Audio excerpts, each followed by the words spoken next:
Hey Thane, this is Ryan. I I am going to send you this paper in just a little bit, but I wanted to walk through one of the problems here for you so that you can have some direction on on these two pages. So, first of all, with all of these problems, whenever you're trying to solve for a variable, your goal is to peel the onion, as it were. And by that, I just mean that you isolate the variable by starting on the outside and working your way in.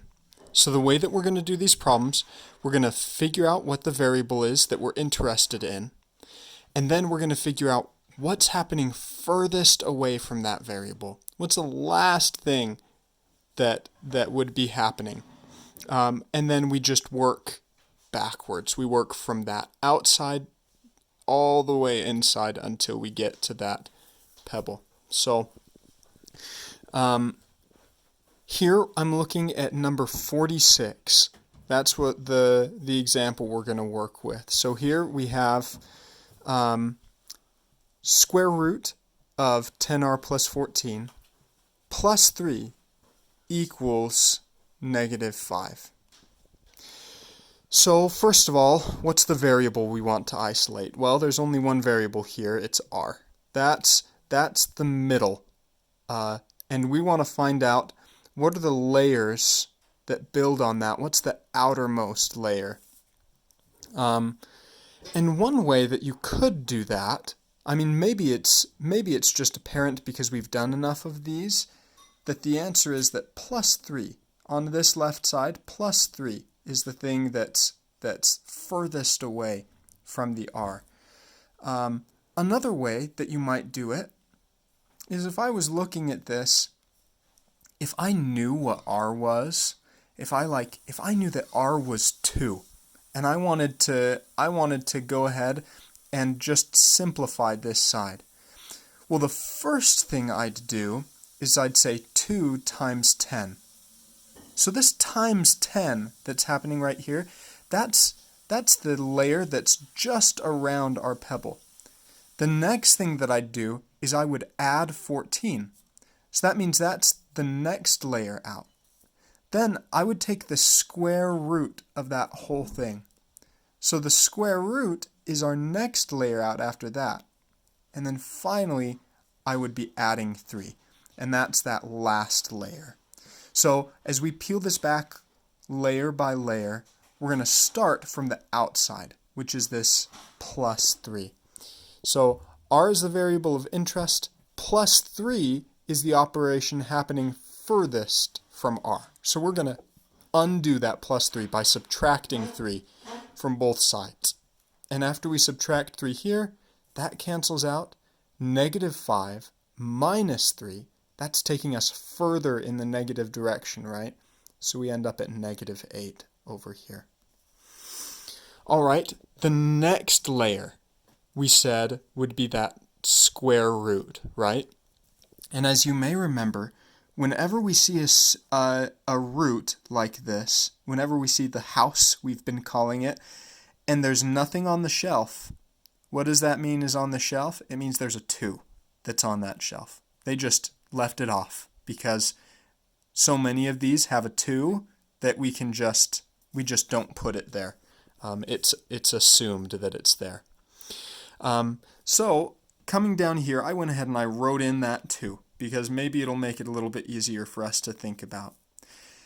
And another way to write this, if you remember, is to have that fraction. So I'm going to pull back here so you can see this.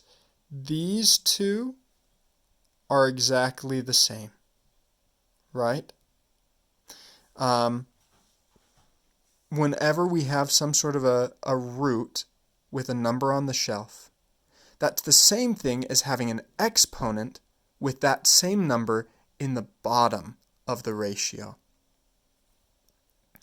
So how do we get rid of things like this? How do we get rid of this exponent? Well, we said that the best way to do that is to use another exponent. We do another exponent that's on the outside of this one, so that when you bring in that exponent and you multiply it, to 1/2, it'll become 1. So what can we multiply to 1/2 to have it become 1? Well, we'll just flip 1/2, and what do we end up with? We have 2 over 1. 2 over 1 times 1 over 2 is going to give us just 1. So that's what we're going to do. To get rid of the 1/2, we use another exponent, and it's this 2, which is just the 2 over 1, right? So when we bring this 2 to the inside over here, we end up with 2 over 2 being the exponent. That's what we have right here. We end up with 2 over 2 being the exponent. But we can't just do that to the left side. In order to keep this equal, we have to do it to the right side too. So here we have 10r plus 14 to the 2 over 2, which is just a 1, which means that we can ignore it. And this negative 8 squared, negative 8 to the 2, that gives us 64, because negative 8 times negative 8 equals positive 64. So now this is where we are. And again, we can get rid of these parentheses that are right here because 2 over 2 is just 1. And whenever there's a 1 in the exponent, we can just get rid of it.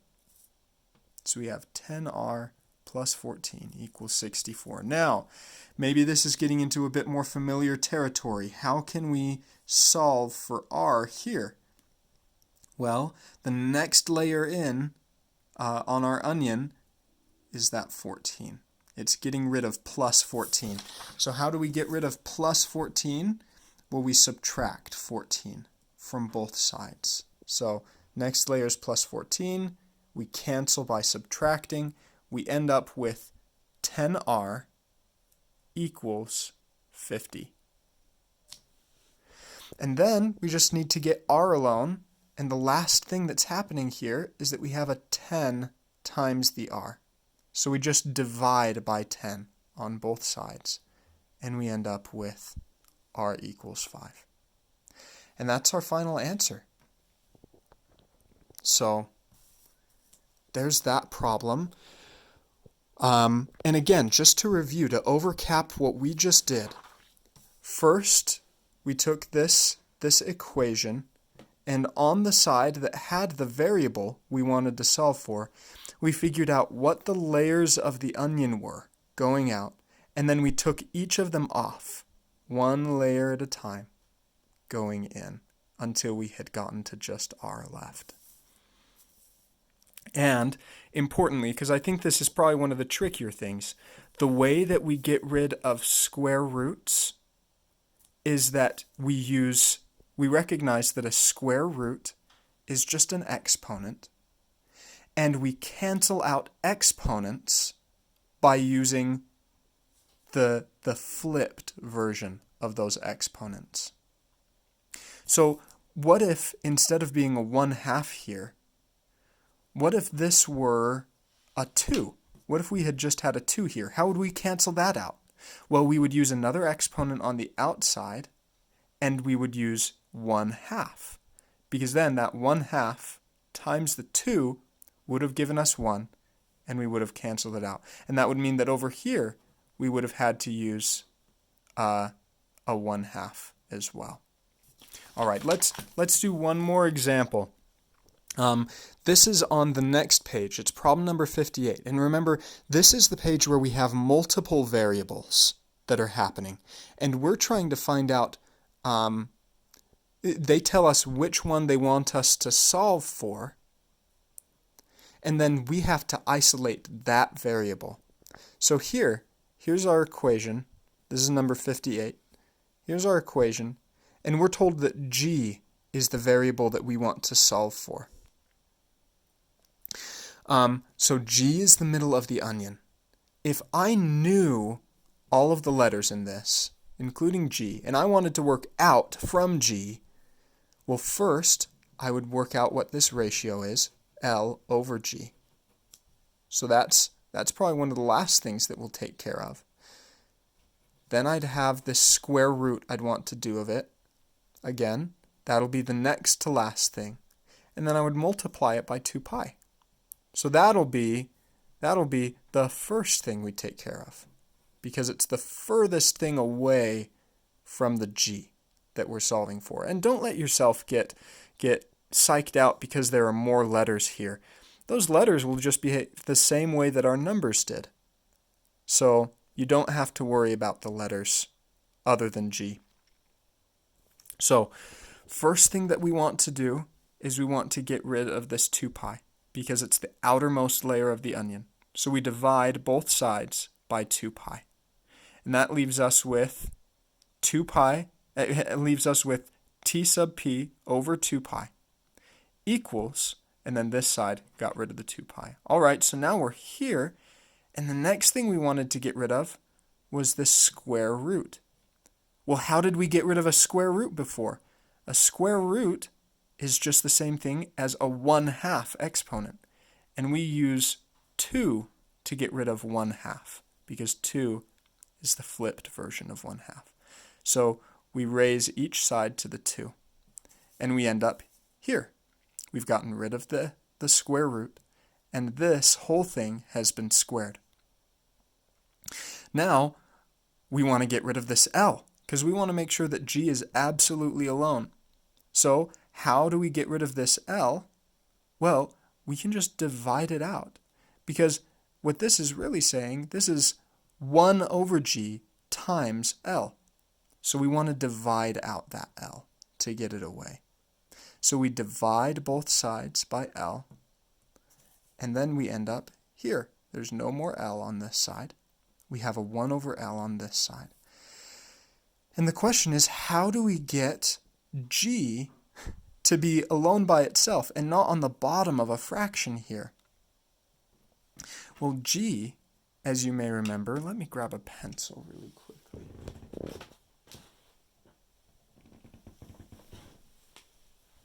Sorry.